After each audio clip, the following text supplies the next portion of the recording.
Students, कैसे हो आप लोग? आई होप आप सब लोग अच्छे होंगे, आप लोगों की पढ़ाई अच्छे से चल रही होगी। सो स्टूडेंट्स, आज मैं बहुत इंटरेस्टिंग टॉपिक आपके लिए लेके आया हूँ।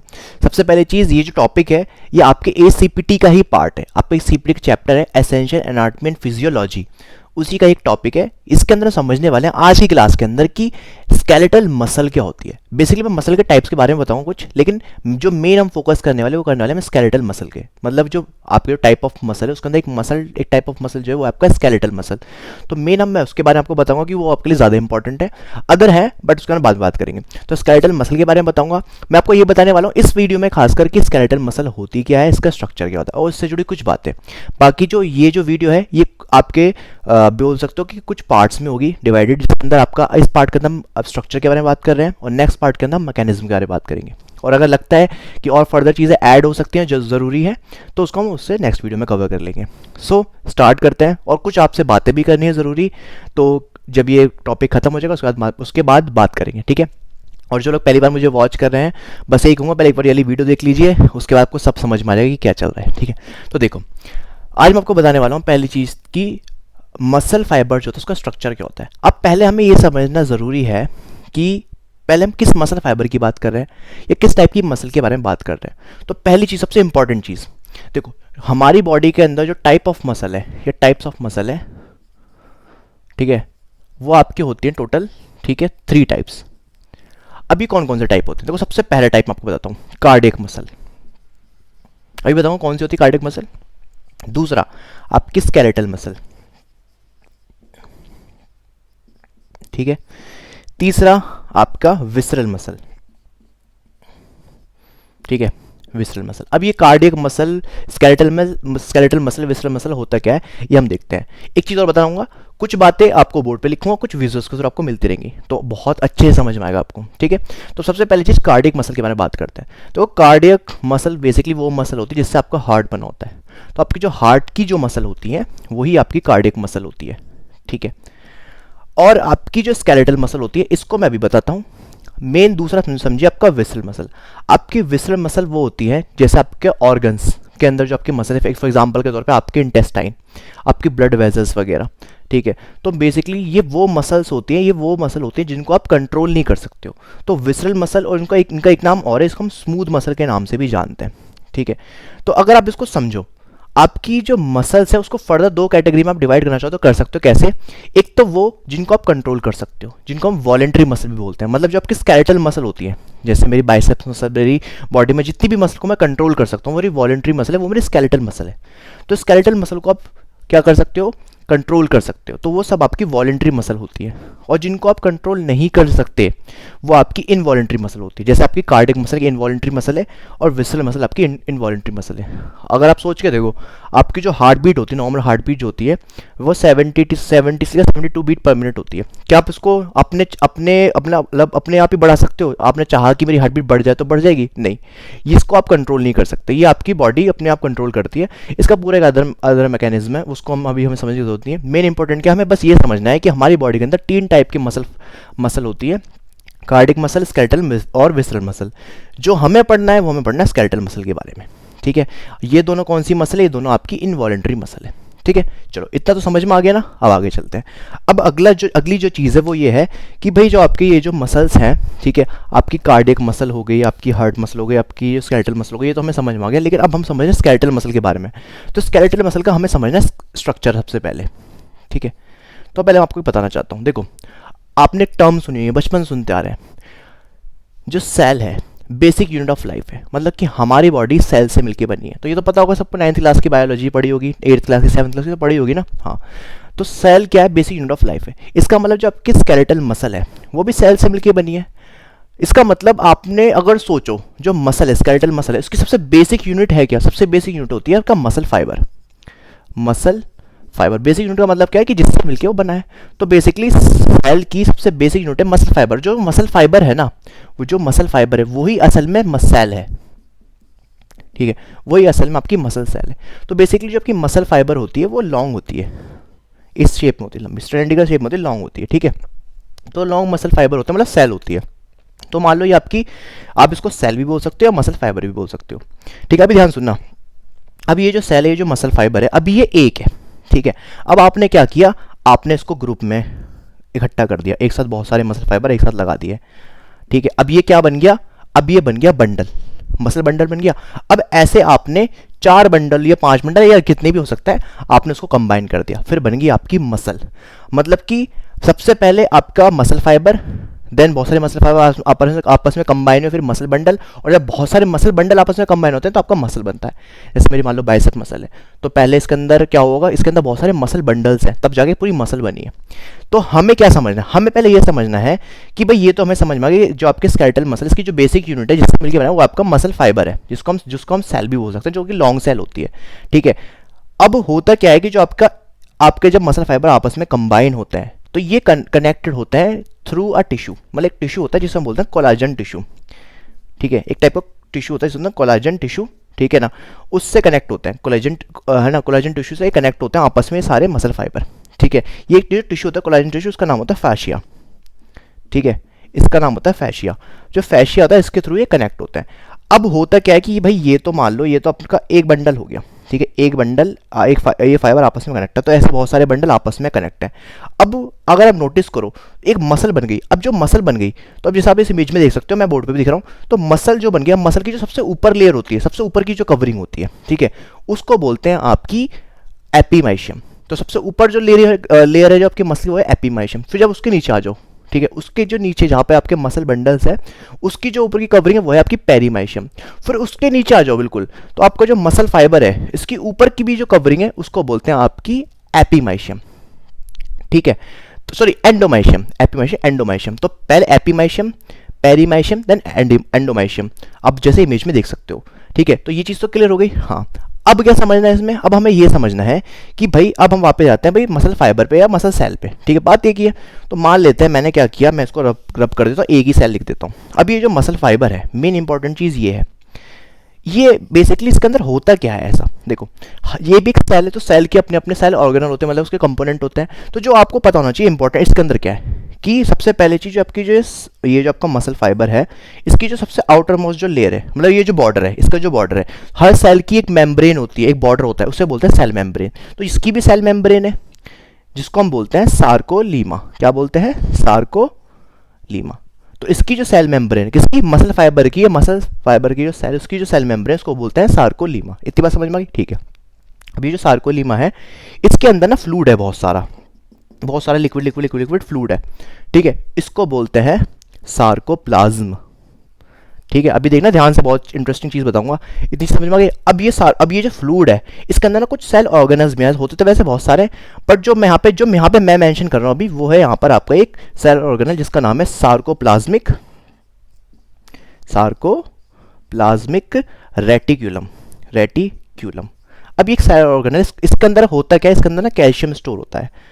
अब आप कहोगे सर चलो ठीक है, तो समझ में आ गया, आपने ये बता दिया कि टाइप ऑफ मसल जो होती है, 3 मसल होती है, स्केलेटल मसल, कार्डियक मसल और विसरल मसल, ठीक है।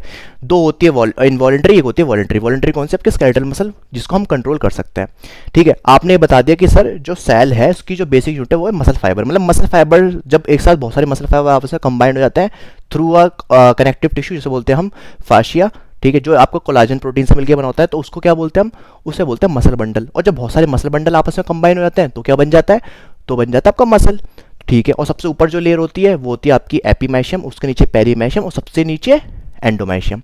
फिर आपने बता दिया कि सर जो सेल है ना, जो सेल है मतलब जो मसल फाइबर है, इसकी जो बिल्कुल ये बॉर्डर है, जो सेल मेम्ब्रेन है, ये होती है सार्कोलीमा, इसको सार्कोलीमा बोलते हैं। मैं कहा ठीक है। और सर ये जो सेल के अंदर जो फ्लूइड होता है ना, लिक्विड पार्ट होता है, उसको बोलते हैं सार्कोप्लाज्म। मैंने कहा हाँ जी ये भी ठीक है। फिर मैंने क्या बताया कि सर ये जो आप देखो इसके अंदर कुछ सेल ऑर्गेनल है, मतलब सेल के पार्ट है, एक सेल ऑर्गेनल, इसका नाम है सार्कोप्लाज्मिक रेटिकुलम, इसके अंदर कैल्शियम स्टोर होता है। इसके बारे में हम समझेंगे नेक्स्ट क्लास के अंदर, क्योंकि मैकेनिज्म के अंदर इसका यूज होगा, अभी हम इतना समझते हैं। अब इसमें और क्या चीज़ होती है जो आपको पता होनी चाहिए, जो एग्जाम में पूछते हैं, कि जो आपका सार्कोप्लाज्म है इसके अंदर ना कुछ आपके प्रोटीन होते हैं, ठीक है, कुछ प्रोटीन जैसे फंक्शनल प्रोटीन बोल सकते हो, ठीक है, या बोल सकते हैं मेजर प्रोटीन, जो हमारे एक मसल सेल के अंदर होते हैं, जो मेजर प्रोटीन, मेजर जिस पे हमें ज़्यादा फोकस करना है। तो कुछ प्रोटीन होता है, ये प्रोटीन कौन से होता है, इस प्रोटीन को एक बार यहाँ देख लो, ठीक है। ये प्रोटीन होते हैं आपके एक्टिन, और एक्टिन एक और होता है आपका मायोसिन। तो आपके 2 टाइप के प्रोटीन होते हैं, आप पता नहीं जिसने पढ़ रखा हो शायद उसे पता होगा, एक्टिन और मायोसिन आपके प्रोटीन होते हैं, 2 आपके किसके अंदर होता है, मसल सेल के अंदर ही होते हैं, ठीक है। अच्छा, ये एक्टिन और मायोसिन इनको बोलते क्या है साथ में? इन्हें साथ में बोलते हैं कॉन्ट्रैक्टाइल प्रोटीन। क्या बोलते हैं? Contractile protein. अच्छा, नाम से ही समझ में आ रहा है कि सर ये मसल को कॉन्ट्रैक्ट करने में हेल्प करते हैं। मैंने कहा हाँ, ये मसल को कॉन्ट्रैक्ट करने में हेल्प करते हैं, ठीक है। इनका एक नाम और है, आप सुना भी होगा, क्या? मायोफिब्रिल्स। क्या बोलते हैं? मायोफिब्रिल्स। ठीक है, इतनी बात समझ में आ गई। चलो, आपको सर ये भी समझ में आ गया कि एक्टिन मायोसिन होते हैं, कुछ मेजर प्रोटीन होते हैं जिन्हें फंक्शनल प्रोटीन, कॉन्ट्रैक्टाइल प्रोटीन या मायोफिब्रिल्स भी बोलते हैं। तीन नाम मैंने आपको बता दिए। और जो एक्टिन होता है ना, एक्टिन जो होता है ये जनरली थिन होता है, तो हम इसको थिन फिलामेंट भी बोल सकते हैं। और जो मायोसिन है जनरली थिक होता है, तो थिक फिलामेंट भी बोल सकते हैं। चलो, इतनी बात समझ में आ गई अभी तक। अब इंपॉर्टेंट क्या है? इंपॉर्टेंट ये है, जो अभी के लिए इंपॉर्टेंट है, कि जो एक्टिन और मायोसिन होते हैं, ठीक है, इनकी अरेंजमेंट क्या होती है। सिर्फ इनकी अरेंजमेंट बता रहा हूँ, ये एक दूसरे के पैरेलल होते हैं। तो कुछ इस तरीके से आप समझ लो। अभी मैं इसको जो मैकेनिज्म बताऊँ उसमें अच्छे से बताऊंगा, तो कुछ इस तरीके से समझ लीजिए कि ये कुछ इस तरीके से एक दूसरे के पैरेलल होते हैं और यही मसल को कॉन्ट्रैक्ट करने में हेल्प करते हैं। तो ये पूरा पार्ट हम मैकेनिज्म के अंदर पढ़ेंगे। अभी आज हमने अभी तक क्या पढ़ लिया? हमने पढ़ लिया कि भैया कि सेल का मसल सेल का स्ट्रक्चर कैसा होता है, स्केलेटल मसल कैसी होती है, उसका पूरा स्ट्रक्चर कैसा होता है, सेल के अंदर क्या कंपोनेंट होते हैं जो हमें जानना जरूरी है, ठीक है। अब सबसे इंपॉर्टेंट चीज़ जो एग्जाम में पूछी जाती है, इसमें से दो क्वेश्चन आपके अभी बन सकते हैं। देखो, पहला क्वेश्चन तो मैंने आपको ये बता दिया कि एग्जाम में आपसे पूछ सकते हैं कि आपके जो कॉन्ट्रैक्टाइल प्रोटीन कौन से होते हैं, एक्टिन और मायोसिन, ठीक है। इसमें से थिन कौन सा होता है, थिक कौन सा होता है? तो एक्टिन होता है थिन, पतला होता है, मायोसिन होता है थिक, ठीक है। दूसरी चीज़ जो इसमें से पूछ सकते हैं वो क्या, कि अगर आप नोटिस करो, आपने एक चीज़ सुनी होगी जिसे हम बोलते हैं हाइपरट्रॉफी, ठीक है। हाइपरट्रॉफी का क्या मतलब क्या होता है? सेल का साइज बढ़ना, ठीक है। सेल का साइज बढ़ना, उसको क्या बोलते हैं? हाइपरट्रॉफी। तो हाइपरट्रॉफी किसी भी सेल के अंदर हो सकती है, आपकी पूरी बॉडी के अंदर, ठीक है। तो तीन तरह की हाइपरट्रॉफी होती है। मैं इसी कॉन्सेप्ट में आपको समझाता हूँ, वैसे इसको अलग भी समझा सकता था बट अभी यही बताता हूँ। तीन तरह की हाइपरट्रॉफी होती है। मैं इसको रब कर देता हूँ, उसकी जरूरत नहीं है, ठीक है। देखो, पहली जो हाइपरट्रॉफी होती है आपकी, वो होती है, आप पहली का कोई भी आप नंबर दे सकते हो सीक्वेंस में। एक तो होगी आपकी फंक्शनल हाइपरट्रॉफी, फंक्शनल हाइपरट्रॉफी, ठीक है, शॉर्ट में लिख देता हूँ। दूसरी होती है आपकी सार्कोप्लाज्मिक हाइपरट्रॉफी, ठीक है। और तीसरी होती है आपकी ट्रांजिशन हाइपरट्रॉफी। अब देखो, ध्यान से सुनना इस बात को। Functional hypertrophy, sarcoplasmic hypertrophy, transition hypertrophy, इनमें डिफरेंस क्या है? दोबारा एक बार हाइपरट्रॉफी का मतलब समझ लो भाई। ये सेल एक, ठीक है, ये सेल का साइज बढ़ गया, इसको बोलेंगे हाइपरट्रॉफी, बस यही है। अब ये होता कैसे? तीन तरह से सेल का साइज बढ़ सकता है, ठीक है, मतलब तीन तरह की हाइपरट्रॉफी होती है। अब समझना क्या होता है, सबसे पहले समझो फंक्शनल हाइपरट्रॉफी। फंक्शनल हाइपरट्रॉफी नाम समझ में आ रहा है कि फंक्शनैलिटी से रिलेटेड है कुछ। देखो, हमारी जो मूवमेंट है, मूवमेंट, मसल की मूवमेंट कौन करा रहा है? कॉन्ट्रैक्टाइल प्रोटीन्स करा रहे हैं, मतलब फंक्शंस करने में हेल्प कर रहे हैं। इसका मतलब जब आपकी सेल के अंदर, कहाँ पे? सेल के अंदर कॉन्ट्रैक्टाइल प्रोटीन बढ़ते हैं। क्या बढ़ते हैं? कॉन्ट्रैक्टाइल प्रोटीन का नंबर बढ़ता है, तो इसको बोलते हैं फंक्शनल हाइपरट्रॉफी। तो आप क्या कह सकते हो इसका एक नाम, इसे फंक्शनल हाइपरट्रॉफी बोल सकते हैं। अच्छा, कॉन्ट्रैक्टाइल प्रोटीन का एक नाम और क्या है? मायोफिब्रिल्स। हम मायोफिब्रिल्स भी तो बोलते हैं, एक्टिन और मायोसिन को मायोफिब्रिल्स भी तो बोलते हैं, तो हम इसको मायोफिब्रिल हाइपरट्रॉफी भी बोल सकते हैं, मायोफिब्रिल हाइपरट्रॉफी। तो आपसे एग्जाम में ये भी पूछ सकते हैं कि मायोफिब्रिल हाइपरट्रॉफी होती क्या है? तो फंक्शनल हाइपरट्रॉफी को ही मायोफिब्रिल हाइपरट्रॉफी बोलते हैं, जिसके अंदर आपके एक्टिन और मायोसिन बढ़ते हैं आपकी सेल के अंदर, ठीक है। चलो, ये चीज़ तो समझ में आ गई। तो ये आपकी फंक्शनैलिटी करने में हेल्प करते हैं, ठीक है। इसको याद करने का सिंपल तरीका क्या है? जो हम स्ट्रेंथ के लिए ट्रेनिंग करते हैं, स्ट्रेंथ के लिए 4 से 5 रिपीटिशन जब हम करते हैं, ठीक है, तो उस टाइम हमारी जो मोस्ट ऑफ जो हाइपरट्रॉफी होती है हमारी क्या होती है? Functional hypertrophy. तो ये भी रैप रेंज आपको याद रखनी है कि अगर आप ऐसे कोई रैप रेंज में ट्रेन कर रहे हो, मतलब वेट भी डिपेंड करता है। अगर आप मान लेते हैं 2 से लेकर 6 रिपीटिशन रैप रेंज के अंदर काम कर रहे हो, तो आपकी वहाँ पे जो हाइपरट्रॉफी होगी वो कौन सी होगी? आपकी फंक्शनल हाइपरट्रॉफी, ठीक है। आप समझो सार्कोप्लाज्मिक क्या होती है। सार्कोप्लाज्मिक क्या होती है? जब सेल के अंदर जो फ्लूइड है ना, कौन सा फ्लूइड? जिसको हम सार्कोप्लाज्म बोलते हैं, जब ये बढ़ जाता है, जब सेल के अंदर जो फ्लूइड है, जब ये फ्लूइड बढ़ जाएगा तो क्या हो जाएगी? सार्कोप्लाज्मिक हाइपरट्रॉफी हो जाएगी।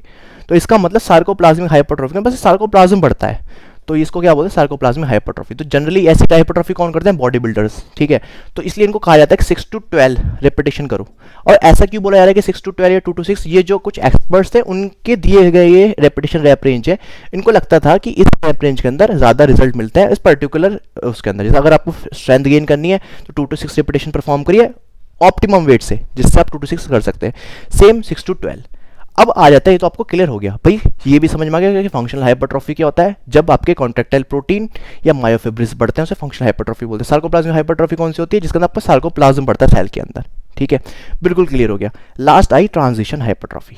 अब इसको समझने का मतलब क्या है, इसको समझना कुछ इस तरीके से है, देखो अगर आप मसल सेल को, मसल सेल मान लो, मसल बहुत सारी मसल सेल्स हैं, ये मसल सेल्स है, अब मैंने इसको सामने से देख रहा हूँ इसको, ठीक है, ये समझना। तो ये बहुत सारी मसल सेल्स है, अगर आप नोटिस करो ये बहुत सारी जो मसल सेल्स है, ठीक है, अगर मान लो मैं ये कह रहा हूँ कि सेल के अंदर फ्लूइड बढ़ रहा है, सेल के अंदर फ्लूइड बढ़ रहा है, तो कौन से हाइपरट्रॉफी को? सार्कोप्लाज्मिक। सेल के अंदर फ्लूइड बढ़ रहा है तो कौन से हाइपरट्रॉफी को? सार्कोप्लाज्मिक। मैं कह रहा हूँ सेल के अंदर कॉन्ट्रैक्टाइल प्रोटीन बढ़ रहे हैं, कॉन्ट्रैक्टाइल प्रोटीन बढ़ रहे हैं, कौन से हाइपरट्रॉफी की? फंक्शनल हाइपरट्रॉफी, ठीक है। सेल के अंदर फ्लूइड बढ़ रहा है, कौन से हाइपरट्रॉफी? Sarcoplasmic hypertrophy. तो ये ट्रांजिशन हाइपरट्रॉफी है क्या?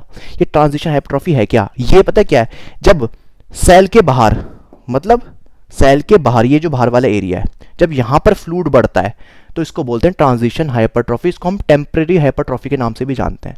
तो देखो अगर सेल के अंदर फ्लूइड बढ़ रहा है तो इसे बोलेंगे इंट्रासेलुलर। क्या बोलेंगे? इंट्रासेलुलर, मतलब कि सेल के अंदर, ठीक है। और सेल के बाहर बढ़ रहा है तो उसको बोलेंगे एक्स्ट्रा सेलुलर, मतलब कि सेल के बाहर।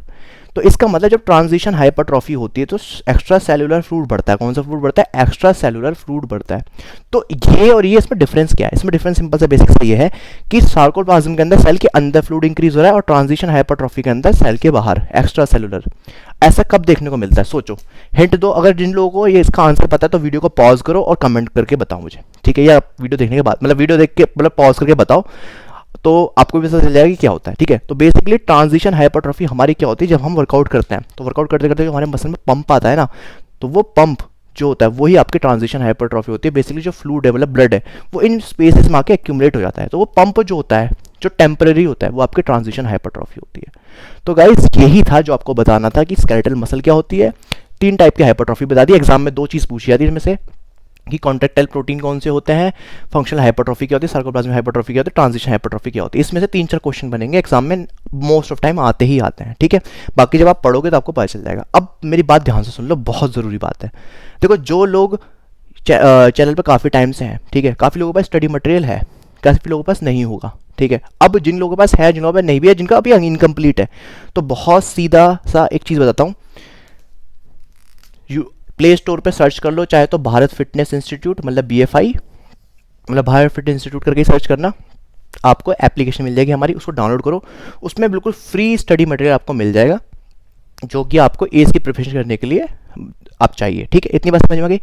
अब एक और इससे इंपॉर्टेंट चीज़ ये है कि देखो 13 फैब को मैंने बैच कर दिया है अनाउंस, कि 13 फैब से बैच होगा स्टार्ट। और आप सभी को जैसे पता है या नहीं भी पता कि 50% डिस्काउंट मिल रहा है 50 स्टूडेंट्स को, ठीक है। मतलब कि 20 के जो फ़ी है ना, वो अभी सिर्फ 10 के है, सिर्फ 50 स्टूडेंट्स के लिए। तो जिन लोगों को भी लगता है कि भैया ये अपॉर्चुनिटी ग्रैब कर लेनी चाहिए तो कर लो, ठीक है। उसके बाद ही आपकी फ़ी 20K हो जाएगी, फिर बाद में मत कहना कि सर प्लीज़ कम कर लीजिए, ठीक है। मैंने आप लोगों के लिए ही कम करी है कि जो लोग सही में डिजर्व करते हैं तो उनको ये बैच मिल जाए, ठीक है। तो गाइज़ ये 2 अनाउंसमेंट थी आपको जो देनी थी। तो एक तो बैच के रिलेटेड, और बैच के अंदर क्या मिलने वाला है, इतना सब कुछ आपको मैं पढ़ाने वाला हूँ, ठीक है। क्योंकि मैं हूँगा वहाँ पे, मैं ही आपको पढ़ाने वाला हूँ, कोई और नहीं पढ़ाएगा, मैं ही आपको गाइड करूँगा और बहुत मज़ा आने वाला है, ठीक है।